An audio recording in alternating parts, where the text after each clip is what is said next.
The morning came slowly to the valley, painting the sky in shades of amber and rose that Samuel Henderson had witnessed for 73 years. He stood on the wooden porch of his farmhouse, his weathered hands wrapped around a cup of coffee that had long grown cold.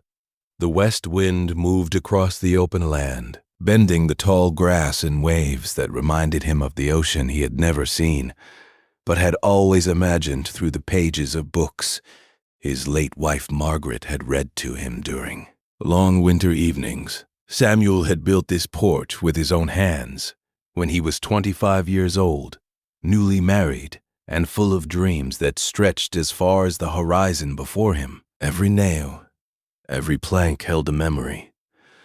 The corner post still bore the small notches he had carved to mark his daughter's height as she grew from a tiny girl into a young woman. The railing carried the smooth wear of decades of hands resting upon it, watching sunrises and sunsets, witnessing the passing of seasons and the quiet march of time. Today felt different from all the other mornings. There was something in the air, something in the whisper of that west wind that spoke of endings and beginnings. Samuel had felt it in his bones when he woke before dawn, and he had known with a certainty that surprised him that this day would change everything. His granddaughter Emma would arrive by noon. She had called 3 days ago, her voice carrying across the telephone lines from the city where she had built her life as a schoolteacher. She wanted to come home, she had said. She needed to talk to him about something important.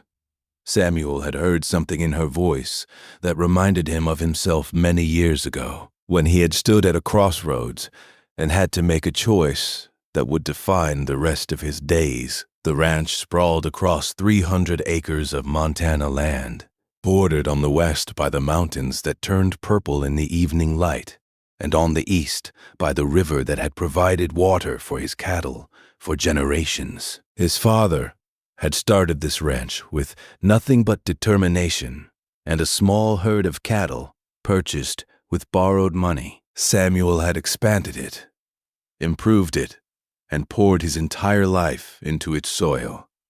Now, at 73, he wondered what would become of it when he was gone. His son Robert had moved to California 20 years ago, chasing opportunities in a world that moved too fast for Samuel to understand.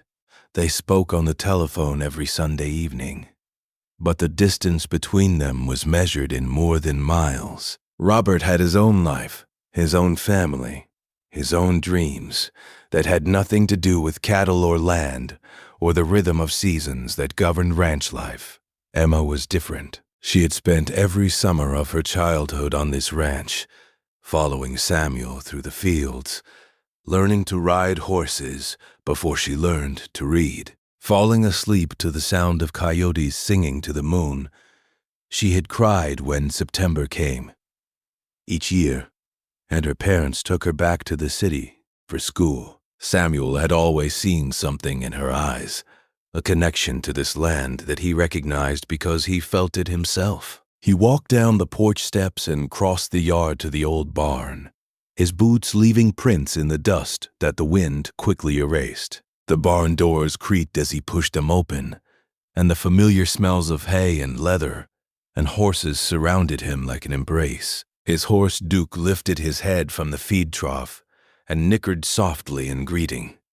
Samuel ran his hand along Duke's neck, feeling the warmth of the animal beneath his palm. Duke was getting old now, 17 years, but he was still strong and steady. They had traveled many miles together across this land, checking fences and moving cattle, and simply riding because the joy of it was reason enough. He saddled Duke with the ease of long practice, his hands moving through the motions, without conscious thought. Within minutes, they were heading out across the north pasture, the west wind pushing against them as they rode. Samuel let Duke set the pace, content to sit in the saddle and let his thoughts wander where they would.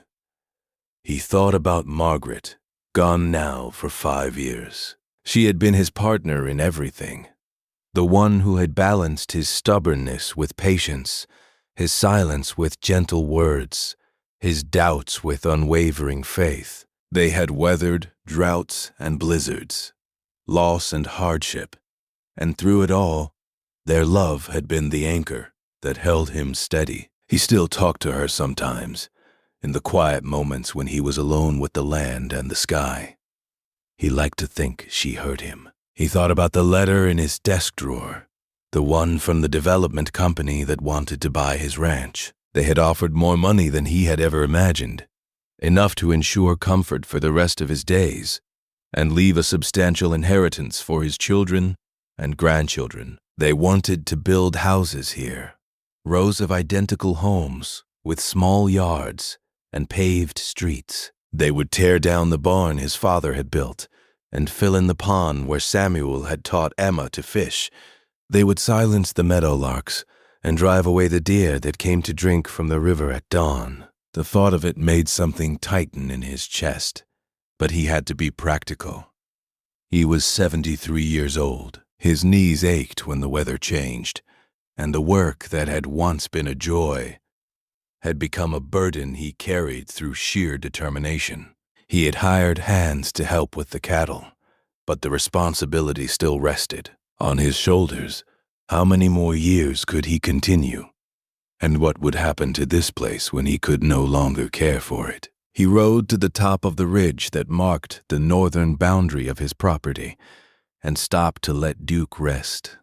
From here, he could see the entire valley spread out below him, the patchwork of fields and pastures, the winding silver ribbon of the river, the farmhouse that looked small and perfect in the distance. The west wind was stronger here, tugging at his hat and making his eyes water. This was his legacy, his life's work, everything he had ever loved, gathered in one sweeping view. The idea of strangers dividing it into parcels, covering it with concrete and asphalt, felt like a betrayal of everyone who had come before him. But the idea of letting it fall into disrepair because he could no longer maintain it felt equally wrong. He stayed on the ridge for a long time, watching the shadows of clouds move across the land, listening to the wind speak in a language he had always understood. When he finally turned Duke toward home, the sun had climbed high in the sky, and he knew Emma would be arriving soon. She was waiting on the porch when he rode into the yard, and the sight of her made his heart swell with an emotion he could not name. She looked so much like Margaret had at that age, with the same dark hair and the same smile that seemed to carry sunshine within it. She ran to meet him as he dismounted, throwing her arms around him in a hug that nearly knocked him off his feet. They sat together on the porch, glasses of lemonade sweating in the warm air, and for a while they simply talked about small things. Her students, her apartment in the city, the friends who filled her life with laughter and companionship. Samuel listened and nodded and asked questions, but he could see that something weighed on her, something she was working up the courage to say. Finally, she set down her glass and turned to face him directly. Her eyes were bright with a mixture of hope and fear that reminded him of a young colt taking its first steps into an unknown world. She told him that she wanted to come home, not for a visit, not for a summer, but permanently. She had saved money for years, dreaming of this moment, but never quite believing it could happen. She wanted to learn everything he could teach her about running the ranch. She wanted to continue what he and her great-grandfather had started. She wanted to raise her own children here someday, teaching them to ride and fish and listen to the coyotes sing. Samuel felt tears prick at his eyes, and he did not try to hide them. He had hoped for this, dreamed of it in secret moments he had never shared with anyone, but he had never dared to believe it might actually come true. He took her hands in his and told her about the letter from the development company. He watched her face as she absorbed the news, saw the flash of fear quickly replaced by determination. She said she understood if he needed to sell, if it was too much to ask him to continue carrying this burden. But she asked him to give her a chance, just 1 year to prove that she could learn, that she could help, that together they could keep this land alive. Samuel thought about his aching knees and tired bones. He thought about Margaret, who had loved this land almost as much as she had loved him. He thought about his father, who had arrived here with nothing and had built something that endured.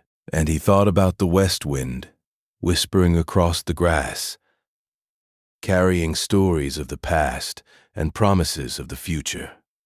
He said yes. The word came out rough and thick with emotion, but it was the most certain thing he had ever spoken.